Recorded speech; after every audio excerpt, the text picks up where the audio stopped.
based on the current state of affairs with online and all that stuff like that, in terms of like rollback and these games and where we are right now in terms of tournaments, I've been thinking like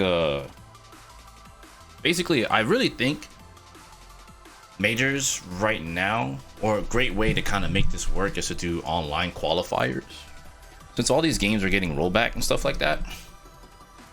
And like, I think things that should happen is maybe like seasons. Like, you know how we have Evo's like the end of the year, right? If there was like an Evo season type thing that starts in like January or some shit like that, you build up to it and have qualifiers all the way up until that point. You can have LCQ, stuff like that. Keep it regional. You know, it kind of like pushes like the agenda of like more, you know, in a lot of ways, like the level of play gets higher, because you're gonna see like a lot of the best, especially for people who qualified and like kept their like points up, kind of like another CPT. You know, like it'd be kind of cool. But like for all the games, you know, this way, like, or something I propose would be kind of interesting. Let's say final round is around the corner or whatever. Say Combo Breaker is around the corner. Combo Breaker does their online qualifier for bracket for seeding, and then from there they can still have offline like LCQ, and then but they cap the players, because obviously we got to consider COVID is still a thing, and keeping the players safe is also important. But if you cap it at maybe like 32, I feel like this kind of opens up like more for the better setups, right? Because one of the things that I've read about CEO and stuff like that is like there's a lot of complaints about, like, people saying like don't blame the TOs and stuff like that. It's like, obviously we gotta blame the developers, because you guys know I feel some kind of way about Strive on PS4. I'm still not a fan of that, right? But you know, right, isn't the fact that TOs helping open bracket help to make money? Hear me out. What I'm saying is, like, you can increase things for spectators and keep it lower for players who qualify. You see what I'm saying? This is support open tournaments. There needs to be an avenue for them. Yeah, for sure. So that's what I'm saying. Like, if you qualify for the tournament, then you're there, you get the seeding and stuff like that, what have you. But I think having capped tournaments and pushing more spectators, I think will be a better look. But I also understand the importance of an open bracket, which is why I think the online qualifiers push the open bracket format. And like, if you wanted to still get a chance to compete, you could play in the LCQ. So it's kind of like, if you keep it open bracket, then you get issues like kind of what happened with CEO. You get what we normally would do. I do think something needs to change though. I think there should be a new protocol. What? I'm not sure, but I'm throwing these ideas out here just because I think that, like, maybe some TOs need to hear it, maybe not. I don't know. But I think that it would open up some more doors. You know what I mean? Like, I think it's about time we try something different. Because if we just keep it all open bracket, then time constraints and things like tournaments can always run on time, and they can always not run on time. You know? And they're always pushing spectator badges, so it's kind of like, if you qualify, you made it in or whatever, you just got to pay registration and stuff like that. Okay, fine. You know? I think there should be something new, so that, like, if every major had an online qualifier to help with seeding and stuff like that, then that works. And then, like, it kind of helps push certain things, I feel.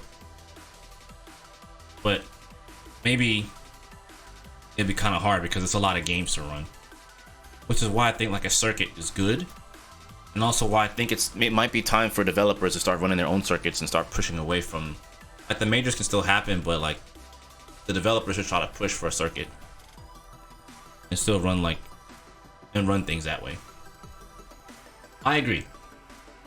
The online event needs to happen before the offline one, but it does pull away from the hype. However, you also have to consider the time and money investment on a single individual, right? You want to make it so it's worth people's time. Yeah, I don't know how else to explain it, but while I'm throwing out these ideas, I do think we got to try. I think now in fighting games we need to try something new. I know it's gonna be hard to put something like this. It's not a question. It's just we have to try something different. I think qualifiers to some extent should have potential to work. I'm not saying it's gonna work 100%. I'm saying that there could be something. But I feel this is where the time where I feel like the TOs have to work together now. Even though it's never gonna happen, right? But it's wishful thinking. But there needs to be something new, man. And there needs to be something new. Yeah, but like even if they do that, right? That's up to the developers to run that in that way. But I feel like at this point, something has to change. Like you can protect the investment if all you want, but like I think it just makes it so it's more center focused around that game. You can still have majors run, you can still have regular TOs run the normal stuff, but they have to do something.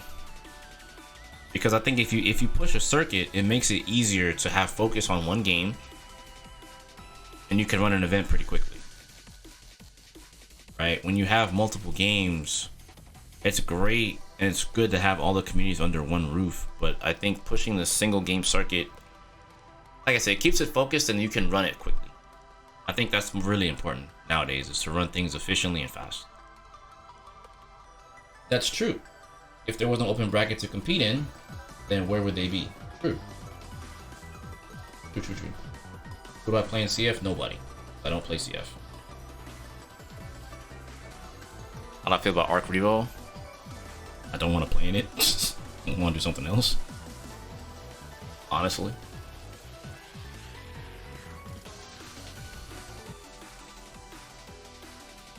Like, I feel there's a degree of care that they have for the tournament, but I don't think it's as much as I don't think it's as good as it should be.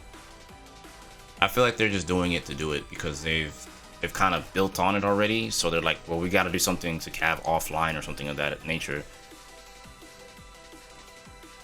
Should it have been a circuit? Yeah. I think they just rushed it. I think they could have just waited. Like, announced the circuit and did something at the end of 2022 instead of like pushing it now and then ending it in like March or whatever. I think it was just too soon. Like, yeah, I get it. You know, run it for the new game, but I think that they should have considered like the issues that they're having with the game with online as it is. They should have been considering their issues. Like, I think it was more important to make the game work functionally well so that online is sustainable. Not that it's bad, it's playable hella, but like it still has its issues with like the lobbies, so they could stabilize that first and foremost. So like have a circuit online to qualify, then have online like top 32 offline at the venue. Then yeah, something like that. Like you can have I think that's like the hard part, right? So you can winners, top eights, like the top eights, they get seeded, and then everything else trickles down from there, right? Like you're in the event, you know. This way, like you get a reward for participating, you know, but you still have to pay your venue fee, you know. But like you can have multiple qualifiers across the thing. Like if you did a circuit, you do qualifiers all up until you get a certain amount of players in, just like CPT, no different. But like there just has to be something to try to slow down. I know open bracket is really good, but there has to be a way to slow it down to make it more of a spectator thing. That makes sense. Because one of the things that makes these other games really good is they have a lot of spectators that watch. And I think people go to EVO as spectators, they don't play at all. There's tons of people who go to EVO that don't play. Player base needs to be appeased first before dumping more resources into a competitive scene. I still think community TOs need to focus on events while developers develop. Oh, I mean, of course. But like that's part of why I have issues with Arc Revo. Like it's just throw it out there. Fuck it. Like it just feels haphazard when you think about it. It feels about as haphazard as it was when they first announced it, like previously. It's like it's exciting, and then things start to settle in. And it's like this is still not good. It's still not good enough. I'm not asking for it to be the perfect thing, but like settle on making things functionally better first and foremost before you push competitive. Because it's just like you're just forcefully pushing competitive without, like, think of it this way, right? Like, for example, I don't think Happy Chaos will be playable in this weekend, right? And it's like you still have all these DLC characters. So then like another one is in January, then Happy Chaos is playable then, right? And then after that, the next one, then Biken is actually playable for the events. You see what I'm saying? Like it doesn't work. I mean, I know TPT was like that too. Don't get me wrong, but I think you should release your fucking characters, knock it out, and then push your tour from that point. See what I'm saying? This way, you have a sizable roster. One, you've had enough time to kind of rebalance and things up until you get to season 2, if you will. Because right now, like, I don't know where this shit's gonna go, but then you've also given the players time to get acclimated to the game. You've given yourself time as a developer to work on properly supporting the event offline. You know what I'm saying? I have qualifiers throughout the season and at the end of the an invitation. Yeah. So if you made it, you make it. You know? And your tour with your content. Yeah. Sure. Yeah, because if they did this shit properly, like, I'm cool with like a bunch of online things as long as like they do it regionally. And then when it's time for like the big things, then you start doing, you know, the other stuff. My personal experience, I don't know if it's just looking way too into it. Is it really important to be located in an area where these communities thrive if you want to grow as a player? Nowadays, I don't think so. It helps having offline, but I think I think that will change. But I think the biggest problem is people can't be ducking in ranked or whatnot. Or like, the thing is, if people want this shit to grow the way they want it to in terms of competition, the players can't run away. There's too many players that run away. Like, there's too many players that run away. So you can't run away. You have to play. The only way for it to grow is for you to play. But if people keep running away, then the growth for a player is only gonna get so. You'll only be so good, right? But like I keep saying, like, there's no reason. I'm gonna always say this. You can shit on me for it if you want. There's no reason for a brand new game like Guilty Gear Strive to be a Discord fighter whatsoever. People should be available to play at any given point in time. No different than Street Fighter. And I'm not saying Street Fighter players don't duck or Tekken players don't duck, but I won't be biased and say it's far less because I don't really play Street Fighter like that anymore. Neither Tekken.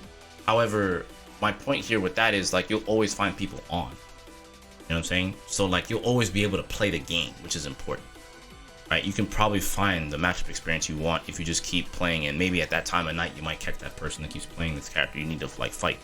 Even if they play you one game and then run away, that's still something. You know? But like, outright in Guilty Gear right now in Strive and Tower, like, motherfuckers just straight up just run away.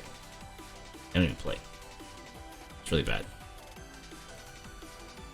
So would you have PS4 and PC only online LCQs and offline? Yeah, something like that. I'm a big advocate of just playing on the best version of any game. Any game that has, like, I mean, I'm always gonna push the PC versions. But the problem is not everyone has PC, right? They'll always make the only thing is we're always gonna hear the thing of, well, it's cheaper to get a console over a PC. Yeah, that's true. So it's tough. But I think the crossplay route would be nice, but the problem with it is the PC players are still gonna finesse the console players, just because they have the ability to reduce input lag and play on a different version, or play on a version that has next to no lag. But if they unify, the thing is they have to somehow, some way. I think it's just the Sony consoles in general. Like, I just don't think that they have a good, feasible way to reduce input lag. So you're kind of bummed. focused developers can focus on that can aid the esport is to improve replay function. Live streaming events are great, but there's a staggering lack of restreamed events with better viewer experiences. Imagine broadcasting editors toggling slow-mo for important events, or I could see that. But I mean, since they do live commentary, that's just not gonna happen. They have to use whatever video editing software that's there live, and whatever the production crew can pretty much produce. But like I always say, like I can sing the song about PC, and a lot of people sing that, preach that same thing like I do about PC, but it's very difficult, because one thing that was very infuriating to hear at CEO, and I don't really blame Jabeli too much for this, but you know, you have pools on PS4 base or base PS4, and then the stream setups on PS4 Pro. It's kind of like you got the players moving back and forth between two different versions, and that I think sucks. So it's kind of like, what is that, you know? We knew this version doesn't have input lag, so we'll throw it on here for the stream setup, and just this won't be. And that really sucks. I think that's kind of poop, to be honest. But I don't blame too much. But I think if the pools are going to be base PS4, you might as well have done the entire thing base PS4 and call it a day. You know what I mean? Like, that's... Why not just unify it at that stage? If you've already committed that far, you might as well have just done the entire... It just should have been that way the entire way through. So I think that kind of sucks. Kind of. Monitors had lag as well. Consistently laggy is greater than inconsistent good. Yeah, pretty much. Yeah, competitively cohesive, correct. But you know, I digress. That's what I'm saying. This is what I mean. I really feel like these conversations need to be had. Like, things need to change. It's not like I want to see fighting games go under. I want to see people freaking flourish with this shit. But there has to be a new way of doing this.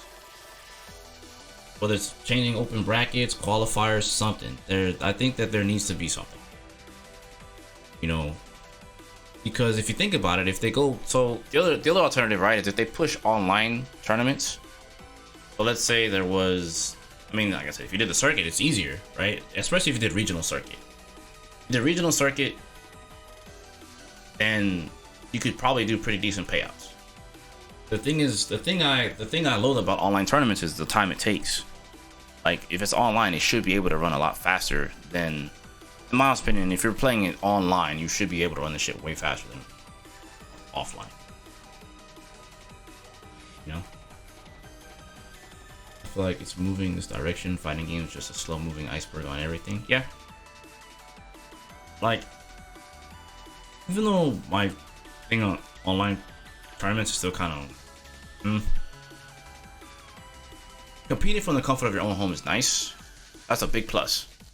But I think if TOs aren't paying for venues, then they can pay the players more too. You know? What I mean by in-engine locals is online play that connects you to other local players. I got you. So that's what I'm saying. Like, it's such a catch-22 how this can work. But I get where, I don't know, maybe to me it's just I don't see the reason to conform anymore.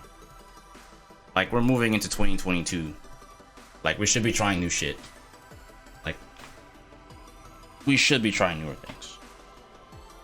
Like, yeah, that includes trying to play on PC. You know what I mean? Would you ever go for community managing? You have the mindset and correct ideas for marketing. I would. I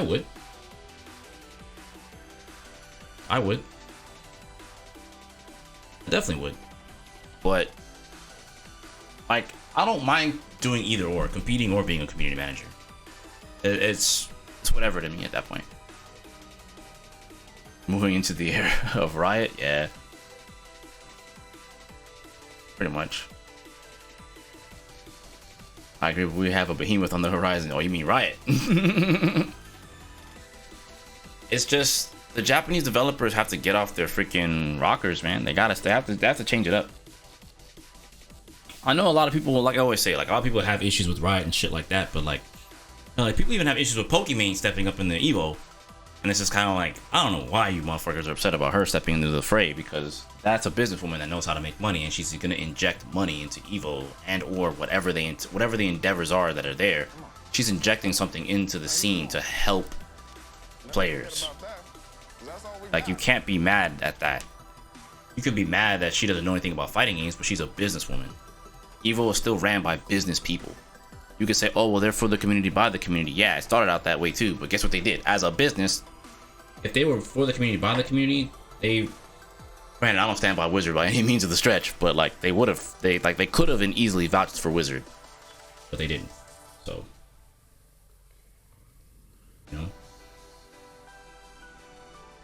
I think if we don't try to make changes for us as a community, someone like Riot is going to change it for us. They will. But that's just it. People are just going to be like, the sad truth is people are going to be super up in arms about Riot changing shit because they want it to be this developer.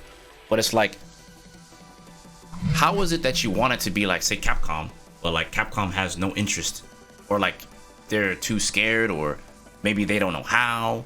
But the thing is, I think Capcom in particular kind of knows how, but other developers don't know.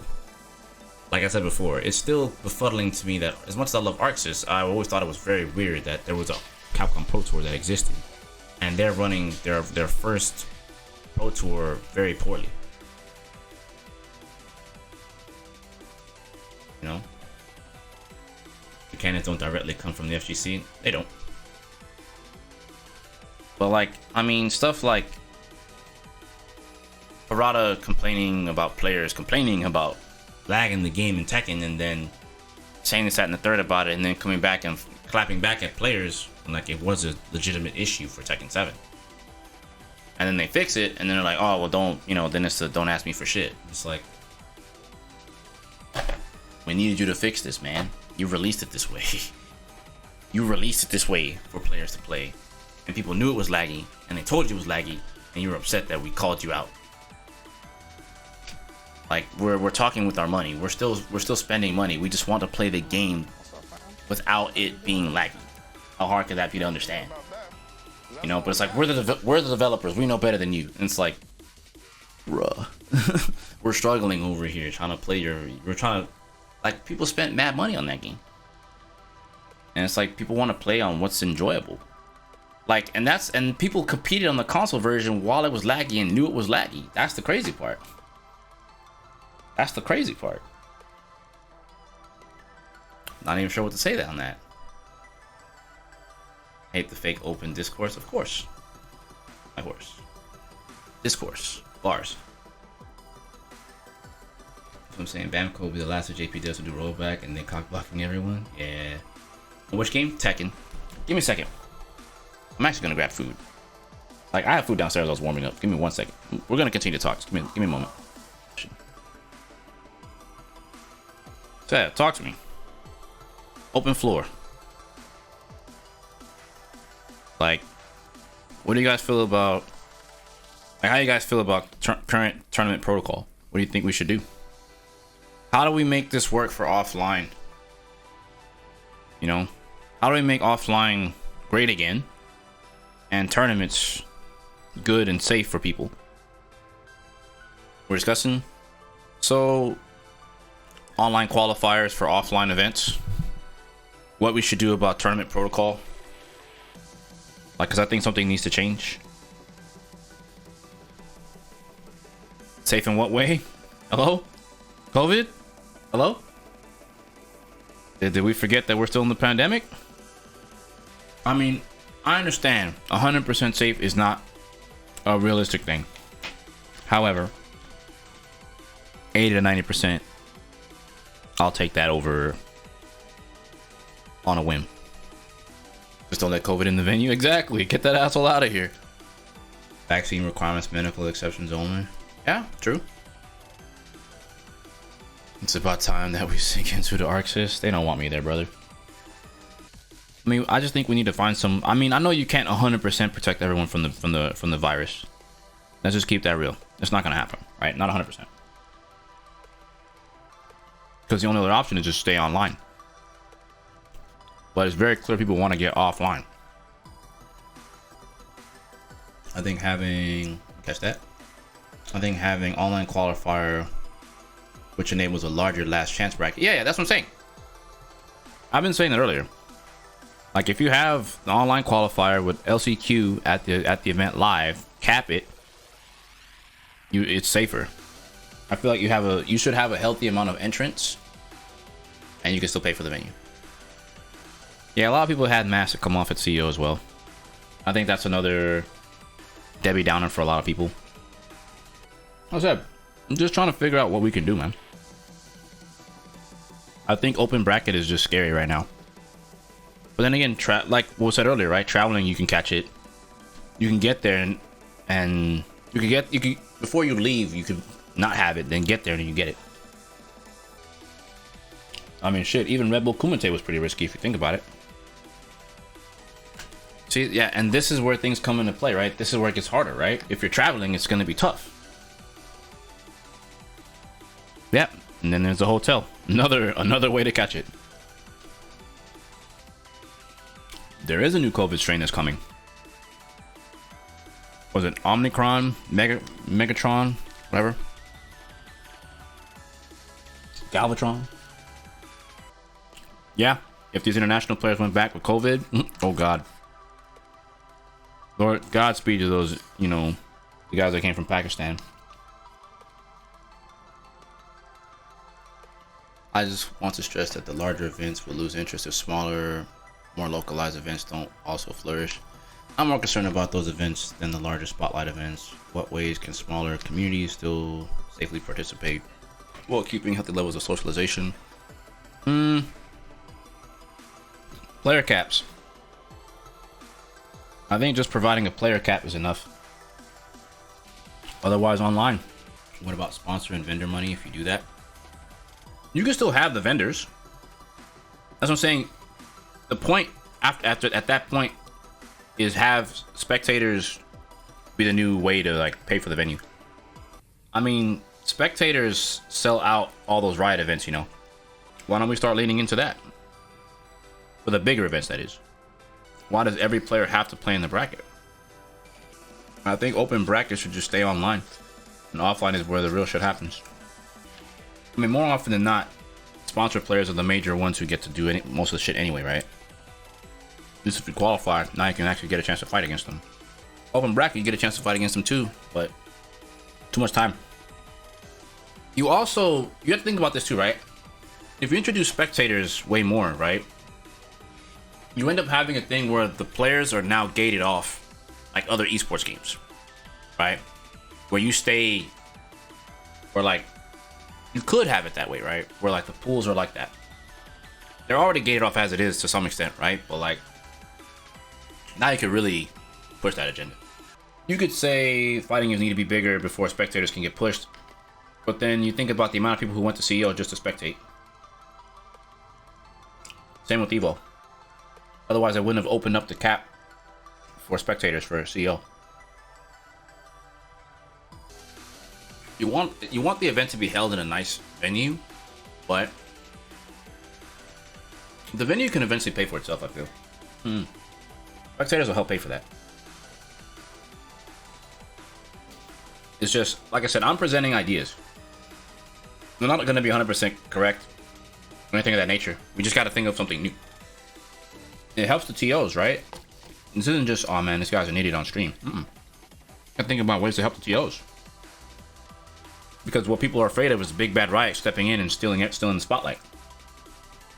So, you gotta try something new. If you don't want Riot to step in and steal all the spotlight, which they'll probably do anyway, you gotta think of something. We have to collectively come up with a solution. Make it better. We can't be running the tournaments the same way for the next 10 years either. Or the next 5 for that matter. Or the next 2, if you ask me. Viewership rewards on the official dev stream for skins is literally the future. Yeah? You gotta figure out a way to find good FGC metrics for attendance.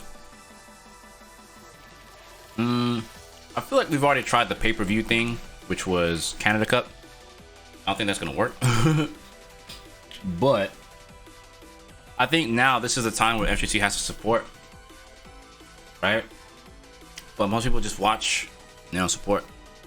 Like subscribing to like CEO's channel just for that one moment in time would help. Like I feel like this is gonna sound crazy, but like if for example the major started doing sub only for watching, oh boy, the amount of people that are gonna be pissed. But maybe that could be the thing. I don't know. It shouldn't be. Again, just throwing out random ideas. I think too many people will be upset. But there has to be a way for it to work from a support standpoint.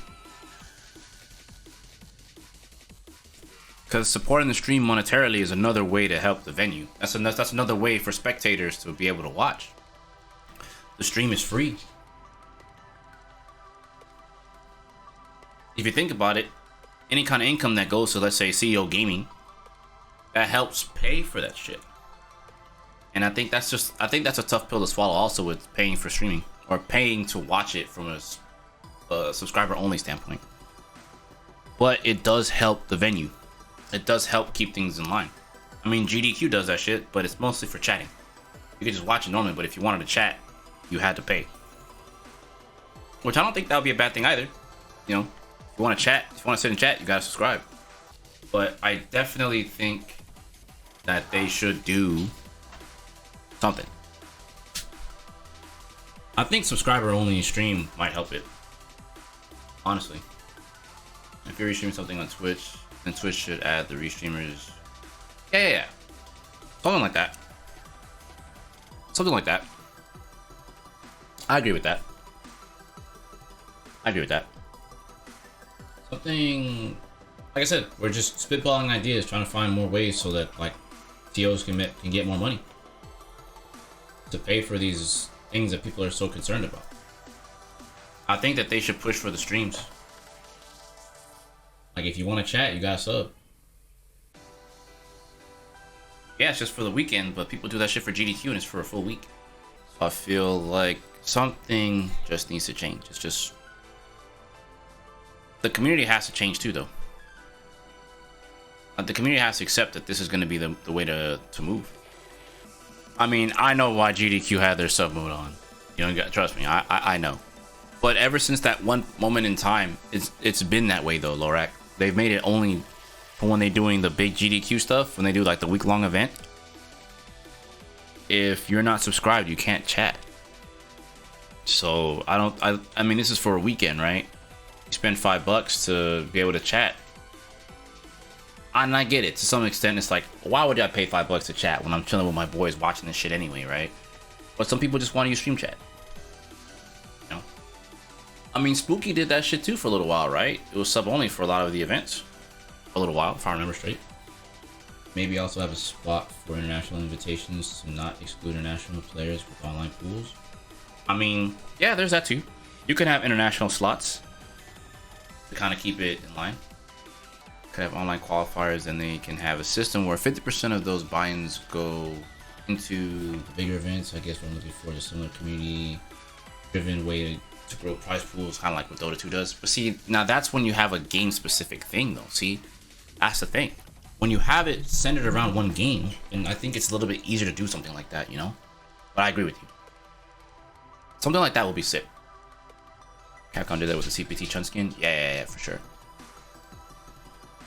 But you see what I'm saying? Like you guys are kind of getting where I'm at, right? Like you're starting to understand like what I mean. Like providing solutions and thinking of actual solutions would help the TOs and they would help the future. Like something I keep saying something has to change. Something has to change. We have to find a way to make this shit work now. Interactivity is the best way moving forward in terms of spectatorship, for sure. Interactive ways to push the spectator viewership or the way that they watch tournaments. Yeah, I agree. I think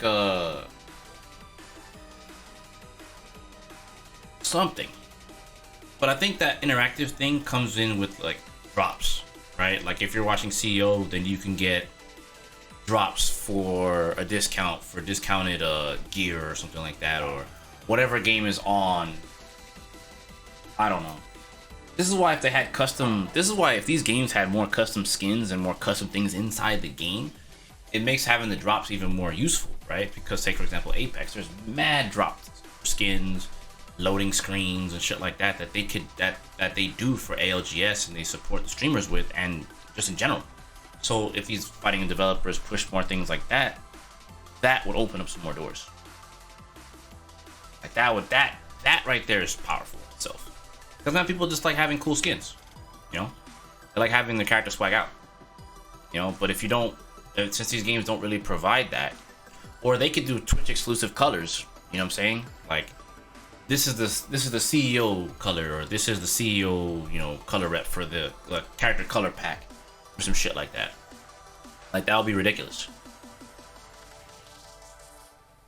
So far, the issue for me personally is nothing has been worth going out of my way to try and get via drops. Facts. That's true. The gaming companies need to be partnered with Twitch in order to get these things enabled. It's true.